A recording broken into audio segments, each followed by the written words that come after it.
নমস্কার। ১লা আগস্ট থেকে শুরু হয়ে যাচ্ছে পশ্চিমবঙ্গে সেন্সাস। যদিও এই সেন্সাস বা জনগণনা ২০২১ সালে হওয়ার কথা ছিল, কিন্তু লকডাউনের জন্য সেটা অনেকটাই পিছিয়ে গেছে। তো এবার আপনারা সেলফ ইনুমারেশন করতে পারবেন। এসআইআরে যেমন আপনারা বিএলওদের ওপর অনেকটা নির্ভরশীল ছিলেন, যদিও অনলাইনের মাধ্যমেও কিন্তু এসআইআর করা যাচ্ছিল, কিন্তু এখানেও এই অনলাইন পদ্ধতি রাখা হয়েছে।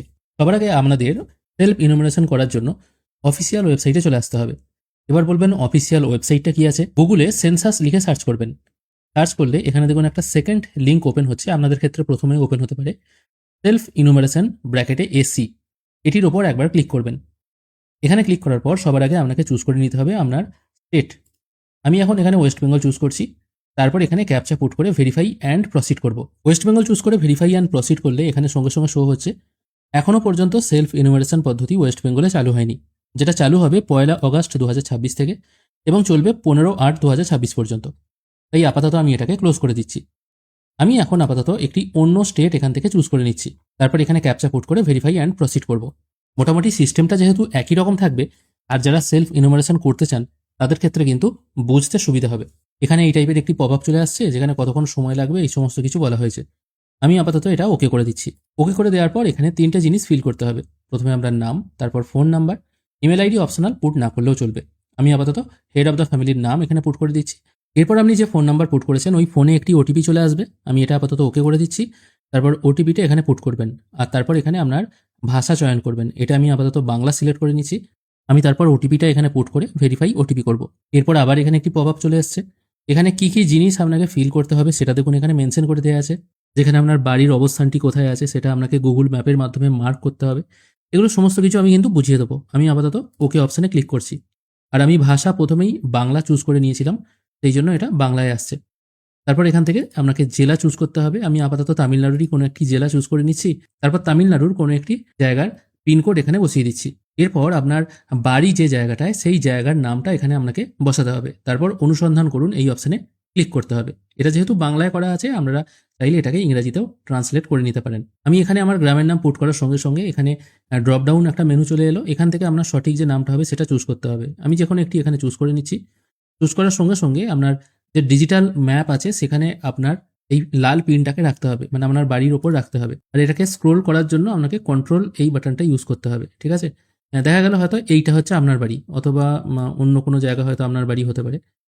ঠিক আছে, আমি একটা যে কোনো বাড়ি এখান থেকে চুজ করে নিচ্ছি। দেখা গেল এই মাঠের ধারে আপনার বাড়ি। আপনি ম্যাপটাকে সরিয়ে এনে এই পয়েন্টের উপর রাখবেন। এই যে মাঝখানে যে পয়েন্টটা দেখতে পাচ্ছেন, মাঝখানটা হলুদ, চারপাশে সবুজ রঙের যে চিহ্নটা আছে, এখানটায় আপনি ম্যাপটাকে রাখবেন। তাহলেই দেখুন এটা কিন্তু এখানে চলে এলো। যদি এটা নিশ্চিত করতে চান এটা হ্যাঁ করবেন। যদি মনে হয় না এটা আপনার বাড়ি নয়, তাহলে এটাকে আপনি সরিয়ে আনতে পারেন। এই ম্যাপের ক্লিয়ারিটি কিন্তু অনেকটাই ভালো। যে বাড়িটা আপনার হবে আর কি, সেই বাড়ির ওপর আপনাকে পয়েন্টারটা রাখতে হবে। আমি দেখা গেল আমি একটা অন্য এই দোতলা বাড়িটার উপর রাখছি। আমি রেখে দিলাম, এটা ফিক্সড হয়ে গেল এবং আপনার অক্ষাংশ, দ্রাঘিমাংশ এগুলো সব সিলেক্ট হয়ে গেল। তারপর আমি অবস্থান নিশ্চিত করুন এটা চুজ করে নিচ্ছি। মোটামুটি এখানে সবকিছু সেট হয়ে গেল। তারপর একটু পেজটিকে স্ক্রোল করে নিচে এসে সেভ করুন এবং পরবর্তী পর্যায়ে এগিয়ে যান, এই অপশনটায় ক্লিক করছি। এখানে আপনার টোটাল যেগুলো সিলেক্ট করলেন এখানে এগুলো সব সেট হয়ে গেছে। আমি তারপর হ্যাঁ অপশনে টিক মার্ক দিচ্ছি। এরপর এখানে একটা একটা করে প্রশ্ন করা হবে। এই প্রশ্নগুলোর উত্তর কিন্তু আপনাকে দিতে হবে। প্রথমে কি বলা হয়েছে দেখুন, সেন্সাস গৃহ হচ্ছে একটি বাড়ি বা একটি বাড়ির অংশ যা রাস্তা বা এজমালি, উঠোন, সিঁড়ি ইত্যাদি থেকে নিজস্ব আলাদা প্রবেশপথ থাকার সুবাদে একটি স্বয়ংসম্পূর্ণ অংশ হিসেবে ব্যবহৃত হয়। এবার প্রশ্ন করা হচ্ছে, আপনার বাড়ির মেঝে যেটা সেটা কি দিয়ে তৈরি হয়েছে? আপনার যদি পাকা বাড়ি হয়ে থাকে তাহলে এটা হবে সিমেন্ট বা মোজাইক টালি যেটা হবে। যদি মাটির বাড়ি হয় মাটি হবে। যেটা আপনার ক্ষেত্রে সঠিক মনে হবে সেটাই লিখবেন। তারপর বলা হয়েছে সেন্সাস গৃহের দেওয়াল প্রধান উপাদান। আপনার যে বাড়ি আছে তার দেয়ালটা কি? পাকা বাড়ি হলে অবশ্যই পাকা বাড়ি সিলেক্ট করতে হবে, মাটির বাড়ি হলে মাটি। যেটা আপনার মনে হবে বা যেটা আপনার সঠিক বাড়ি সেটাই এখান থেকে আপনি সিলেক্ট করবেন। তারপর আপনার বাড়ির ছাদ কীরকম? ঢালাই নাকি অ্যাজবেস্টার দেয়া নাকি প্লাস্টিক দেয়া, এরকম বিভিন্ন অপশন আছে। যেটা আপনার ক্ষেত্রে সঠিক সেটাই আপনি সিলেক্ট করবেন। আমি এখান থেকে কংক্রিট সিলেক্ট করছি।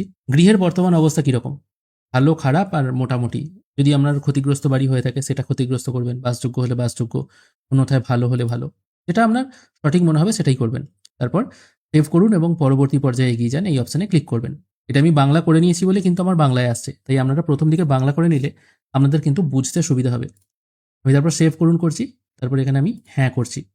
এরপর আবার নেক্সট পেজ ওপেন হয়ে যাচ্ছে। এখানে দেখুন অনেকগুলো পেজে কিন্তু ফর্মটা ফিল আপ হবে। আমি আপাতত ৩ নম্বর পেজে আছি। এরপর আরও ৩টে পেজ আমাকে ফিল আপ করতে হবে। তারপর জিজ্ঞাসা করা হচ্ছে এই পরিবারে নিয়মিতভাবে বসবাসকারী সদস্যের সংখ্যা কত। এরপর এর পাশে একটা আই বাটন আছে, এখানে বলা হচ্ছে নিয়মিতভাবে বসবাসকারীদের মধ্যে শিশু এবং বয়স্ক সহ সকল বয়সের সদস্যদের গণনা করতে হবে। মানে কোনো বাচ্চাও যদি থাকে 6 মাসের, তাকেও কিন্তু গণনা করতে হবে। কোনো অতিথি যদি আকস্মিকভাবে উপস্থিত হন তাহলে তাকে কিন্তু গণনা করা যাবে না, কারণ তার নিজস্ব বাসগৃহ আছে। যদি দেখা যায় আপনার পরিবারে যতজন মেম্বার আছে, হয়তো দেখা গেল 10 জন মেম্বার, দেখা যাচ্ছে আপনার মামা মাসি হয়তো বেড়াতে এসছে, দুদিনের জন্য এসছে কি 1 মাসের জন্য এসছে, তারপর সে হয়তো অন্য জায়গায় চলে যাবে, তার নিজের বাড়িতে চলে যাবে।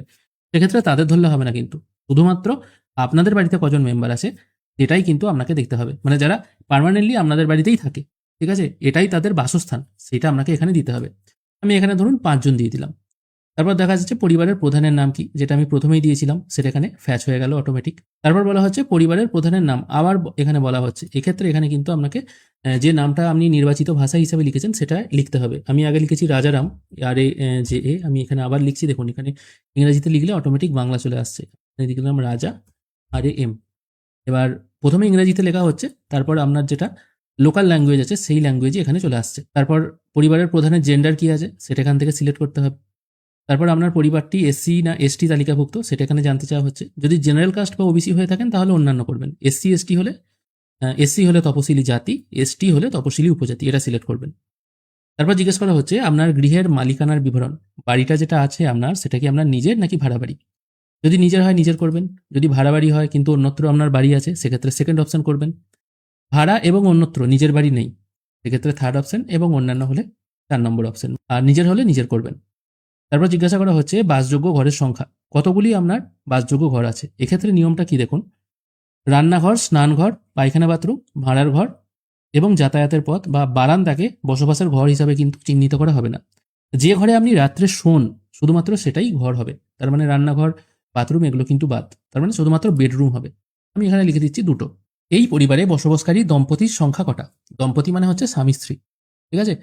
যদি দেখা যায় এখানে দেখুন একটা নিয়ম বলা হয়েছে, পরিবারে নিয়মিত বসবাসকারী স্বামী বা স্ত্রীর মধ্যে একজন সাময়িকভাবে অনুপস্থিত থাকলেও তাদেরকে বিবাহিত দম্পতি হিসেবে গণ্য করতে হবে। দেখা যাচ্ছে আপনার বাবা মা আছে হয়তো, আর আপনারাও দুজন হয়তো স্বামী স্ত্রী আছেন, কিন্তু আপনারা হয়তো কাজের সুবাদে বা অন্য জায়গায় হয়তো ভাড়া নিয়ে থাকেন। সেটা হয়তো কোনো কাজের সুবাদে বা অন্য কোনো কারণে হয়তো ভাড়া নিয়ে থাকেন। আপনাদের পার্মানেন্ট ঘর আছে, সেখানেই হয়তো আপনাদের সমস্ত অ্যাড্রেস আছে। এক্ষেত্রে কিন্তু তাদের নামও এখানে দিতে হবে, ঠিক আছে। সেই হিসাবে কিন্তু এখানে মেনশন করবেন। আশা করি জিনিসটা বোঝাতে পারলাম। তাই আপনাদের ঘরে পার্মানেন্ট অ্যাড্রেস হিসাবে যতজনের নাম আছে সেই সবারই নাম এবং তাদের ডিটেল কিন্তু এখানে দিতে হবে। বিবাহিত দম্পতির ব্যাপারটাও নিশ্চয়ই বোঝাতে পারলাম। যদি কোনো স্বামী স্ত্রী কাজের সুবাদে অন্য জায়গায় থাকে কিন্তু সেটা তার পার্মানেন্ট ঘর নয়, তারা হচ্ছে ভাড়া ঘরে থাকে, সেক্ষেত্রে তাদের পার্মানেন্ট ঘর তো একটা আছে, তাদের নামটাও কিন্তু এখানে বা তাদের সংখ্যাটাও এখানে মেনশন করতে হবে। তারপর সেভ করুন এবং পরবর্তী পর্যায়ে এগিয়ে যান, এই অপশনে আমি ক্লিক করছি। তারপর আবার হ্যাঁ করে দিচ্ছি। এরপর জিজ্ঞেস করা হচ্ছে অন্যান্য বিভিন্ন রকম ব্যাপার, যেগুলো পানীয় জলের উৎস কি। এখানেও দেখুন একটা আই বাটন আছে, যেখানে বলা হচ্ছে যদি 2টি বা তার বেশি উৎস থেকে পানীয় জল নেওয়া হয় তবে সবচেয়ে বেশি পরিমাণে অথবা বছরের অধিকাংশ সময় যেখান থেকে পানীয় জল নেওয়া হয় সেটাই দিতে হবে। দেখা যাচ্ছে আপনি হয়তো টিউবওয়েল থেকেও জল নেন, আবার হয়তো টেপা কলও আছে, অথবা সরকারি হয়তো কোনো জলের ব্যবস্থা আছে। সেক্ষেত্রে যেখান থেকে আপনি সব থেকে বেশি জল নেন সেটাই আপনাকে সিলেক্ট করতে হবে। তারপর পানীয় জলের উৎসটি কোথায়, এখানে এবার আরেকটু আই বাটন আছে, সেখানে বলা হচ্ছে কি যদি বাড়ির চৌহাদ্দির কাছে, মানে যদি পানীয় জলের উৎসটি বাড়ির চৌহাদ্দি, মানে চৌহাদ্দি মানে কি আপনার বাড়ির প্রাচীর বা চারপাশ, তার থেকে 100 মিটার দূরত্বের মধ্যে হয় শহর এলাকার ক্ষেত্রে, অথবা 500 মিটার দূরত্বের মধ্যে হয় গ্রামীণ এলাকার ক্ষেত্রে, তাহলে এই বিকল্পটি বেছে নিন। অর্থাৎ আপনার বাড়ির মধ্যেই যদি মোটর বা পাম্প কল থাকে সেক্ষেত্রে লিখবেন বাড়ির মধ্যে। যদি বাড়ির বাইরে হয়তো আপনাকে যেতে হয় জল আনতে, সেক্ষেত্রে বাড়ির চৌহাদ্দির কাছে লিখবেন। আর যদি ডিস্টেন্সটা বললাম 100 এবং 500 মিটার, সেক্ষেত্রে দূরে লিখবেন। আলোর উৎস মানে বাড়িতে আলো কিভাবে জ্বলে, মানে ইলেকট্রিসিটি আছে কিনা সেটাই এখানে জানতে চাওয়া হচ্ছে। দেখুন এটাই বলা হচ্ছে বিগত 1 বছরের অধিকাংশ সময়ে যে আলোর উৎস আপনার বাড়িতে ব্যবহার করা হয়েছে। যদি দেখা যায় আপনার বাড়িতে ইলেকট্রিসিটি আছে তাহলে বিদ্যুৎ লিখবেন। যদি আপনার বাড়িতে ইলেকট্রিসিটি না থাকে, সোলার থাকে, সেক্ষেত্রে সোলার বিদ্যুৎ এটা লিখবেন। বা অন্যান্য যেটা আছে আর কি, মোটামুটি সবার বাড়িতেই এখন কারেন্ট আছে, কেরোসিনের আলো আর এখন কে চালে, এই মোটামুটি সবাই বিদ্যুৎই লিখবেন, এটাই অনুমান করা যাচ্ছে। তারপর জিজ্ঞেস করা হচ্ছে শৌচালয় আছে কিনা। যদি থাকে, এখানে আবার 3টে অপশন আছে। কেবলমাত্র পরিবারের ব্যবহারের জন্য, যদি পার্সোনাল শৌচালয় থাকে সেক্ষেত্রে এটা করবেন। পার্সোনাল মানে কি আপনার বেডরুমের সাথে কানেক্ট যে শৌচালয় সেটা কিন্তু নয়, আপনার বাড়িতে যদি কোনো শৌচালয় থাকে, যদি থাকে এরকম আর কি, তাহলে প্রথম অপশনটা দেবেন। যদি দেখা যায় অন্য পরিবারের সাথে যৌথভাবে, যেগুলো ফ্ল্যাটে থাকে বা অন্যান্য মেস টাইপের বাড়িতে থাকে, ঠিক আছে, এই টাইপের যদি শৌচালয় থেকে থাকে তাহলে সেকেন্ড অপশনটা দেবেন। আর থার্ড অপশনটা হচ্ছে দেখা গেল এক জায়গায় অনেকগুলো পরিবার হয়তো বসবাস করে, সেখানে সরকার থেকে একটাই হয়তো শৌচালয় তৈরি করে দিয়েছে, এক্ষেত্রে 3 নম্বরটা। আর যদি বাড়িতে শৌচালয় না থাকে তাহলে না করবেন। তারপর বলা হয়েছে শৌচালয়ের ধরন, কী ধরনের শৌচালয় আছে। এখানে বিভিন্ন রকম অপশন আছে, আপনাদের ক্ষেত্রে যেটা সঠিক মনে হবে সেটাই করবেন। এটা আর নতুন করে কিছু বলছি না, আপনারা নিশ্চয়ই জানেন।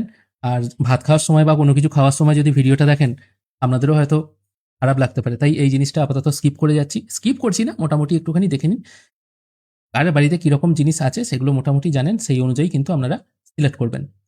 তারপর জিজ্ঞাসা করা হচ্ছে বর্জ্য জলের নিকাশি কার সাথে যুক্ত, মানে আপনার বাড়িতে যে স্নানের জল বা জামা কাপড় ধোয়া হয়, এই যে জলগুলো বেরিয়ে যায় আর কি, ওয়েস্টেজ জলটা, সেটা কার সাথে যুক্ত। এখানে বলা হয়েছে দেখুন, কোনোভাবেই এটা যেন মলমূত্রের জল হবে না।